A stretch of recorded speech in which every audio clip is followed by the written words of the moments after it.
في الفيديو ده هقول لك ازاي تبدأ في مجال الجرافيك من الصفر. يعني ان شاء الله مش هتحتاج تتفرج على اي فيديو تاني في مجال الجرافيك، علشان انا هعرفك ايه هي اهم المجالات اللي موجودة وبتندرج تحت اسم الجرافيك ديزاين. غير كده هعرفك ايه هي اهم البرامج والادوات اللي هتحتاجها في كل مجال هنقوله في الفيديو ده. طيب، من المهم جدا انك تبقى عارف ان مجال الجرافيك مجال كبير جدا، صعب انك تتعلم كل المهارات في وقت واحد. علشان كده من المهم جدا جدا إنك تختار مجال واحد بس. وأنا هقولك على كم مجال بيندرج تحت مسمى الجرافيك ديزاين، وتقدر تختار أي مجال من المجالات ديك تعمل منها فلوس كمان. غير كده هعرفك المسمى الوظيفي لكل مجال من المجالات اللي هنذكرها في الفيديو ده، وهتعرف ايه هي أهم البرامج اللي هتحتاج تتعلمها. يلا بينا نبدأ الفيديو. والمجال الأول معانا هو Visual Identity Designer، اللي هو مصمم الهويات البصرية أو اللوجو ديزاين.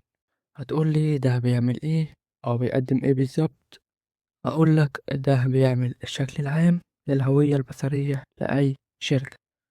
يعني مثلا شركة زي كوكاكولا دي ليها لوجو معين، خط معين، لون معين، ومصمم الهويات البصرية هو اللي بيعمل الكلام ده. زي ما احنا شايفين بيبتدي بالشعار، بعد كده اللون، وكمان هو اللي بيعمل كل الحاجات المطبوعة الخاصة بالشركة. طيب، ايه هي أهم البرامج اللي لازم اتعلمها علشان أكون لوجو ديزاينر؟ رقم واحد معانا وهو أدوبي إليستريتور، ده اللي بيعمل أي لوجو بالتفصيل الممل. رقم اتنين هو الفوتوشوب، عشان أعرف أستخدمه في الموك أبس، ده اللي بيعرض اللوجو الأساسي اللي بعمله بالإليستريتور. يعني بعد ما بعمل اللوجو الأساسي بالإليستريتور بحاول أعرض شغلي عن طريق برنامج الفوتوشوب، علشان أعرف العميل وأوريه اللوجو بتاعه هيكون عامل إزاي، سواء كان هيستخدمه في السوشيال ميديا أو في المطبوعات أو أي حاجة هو عايزها.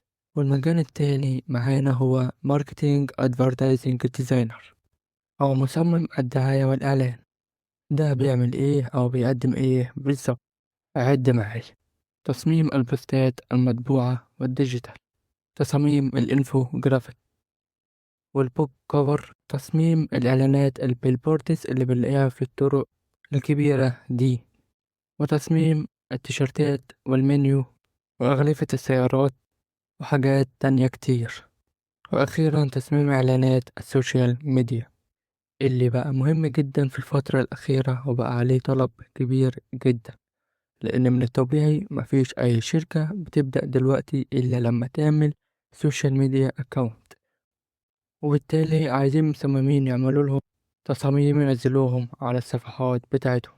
فده من أهم المجالات المطلوبة في الوقت الحالي. طيب، إيه هي أهم البرامج اللي لازم أتعلمها علشان أكون مصمم جرافيك متخصص في الدعاية والإعلان؟ أول برنامج معانا هو أدوبي فوتوشوب، وده من أهم التطبيقات اللي لازم تتعلمها كان بإتقان. معاكم سيف، ومن وبعديه بعديه استفدتم برنامج ولو حتى بحاجة الإليستريتور. بسيطة، وبعديه برنامج إن ديزاين. دول أهم ثلاث برامج في المجال ده، ولكن في برنامجين تانيين لو اتعلمتهم هيكونوا إضافة كبيرة جدا ليك. رقم واحد وهو سينما 4D، لو انت اتعلمت البرنامج ده هيفرق معاك جدا جدا جدا في الشغل بعد كده. والبرنامج التاني هو افتر افكت. مش من المهم خالص انك تتعلم البرنامج بالكامل، كل اللي انا طالبه منك انك تتعلم الاساسيات بس، لان في بعض الاحيان بيكون مطلوب منك تعمل صور اي اف، اللي هي صور متحركة للسوشيال ميديا. خلينا ندخل على تالت مجال معانا وهو الموشن جرافيك، والمجال ده من المجالات المطلوبة بشكل كبير جدا، وده لأن تكلفة إعلانات الموشن جرافيك في الأغلب بتكون أقل بكتير من تكلفة الإعلانات العادية، وبالتالي الشركة بتلجأ للموشن جرافيك، وبالذات الشركات الناشئة، علشان تعمل فيديوهات تعريفية عنها وبالشكل اللي هي عايزاه. طيب، الموشن جرافيك بيقدم إيه؟ زي ما احنا قلنا في الأول، هو بيعمل فيديوهات موشن جرافيك كاملة. تاني حاجة بيعملها معانا هو إنه بيحرك اللوجوهات. بشكل عام الموشن جرافيك بيحرك أي حاجة، تالت حاجة بيعملها معانا هو إنه بيقدر يعمل تأثيرات على الفيديوهات، بتشرح لك حاجات كتير جدا، زي إن حاجات بتجيلك من اليمين أو بتجيلك من الشمال أو من فوق أو من تحت. المهم إن هدف الحاجات دي إن هي توضح لك الفكرة أكتر. تمام، أتعلم إيه بقى عشان أبقى موشن جرافيك؟ أول حاجة معانا هي أكيد طبعا أكيد أفتر إفكت، وبرنامج الجوكر معانا هو برنامج الإليستريتور عشان بترسم بالبداية، بعد كده بتقدر تحركها ببرنامج افتر افكت. وده برضو ما يمنعش ان انت تتعلم الفوتوشوب، لان برنامج الالستريتور والفوتوشوب من اهم اداتين موجودين معانا في مجال الجرافيك. وده اللي هيخلينا نتنقل للمجال رقم 4 معانا، وهو اليو اي ديزاينر او تصميم واجهات المستخدم. وده بيعمل ايه؟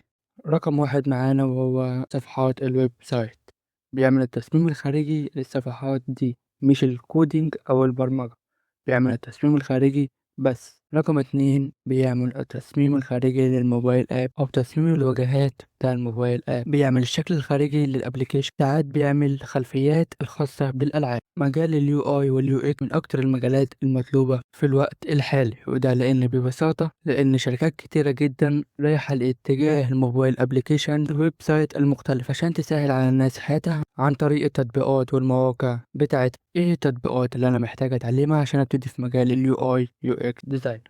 رقم واحد هو برنامج ادوبي اكس دي، رقم اتنين هو برنامج سكتش على الماك، رقم تلاتة هو برنامج فيجما، ورقم أربعة ساعات بنستخدم الفوتوشوب علشان تعمل البانر المختلفة اللي هتحطها في اليوزر انترفيس بتاعتك.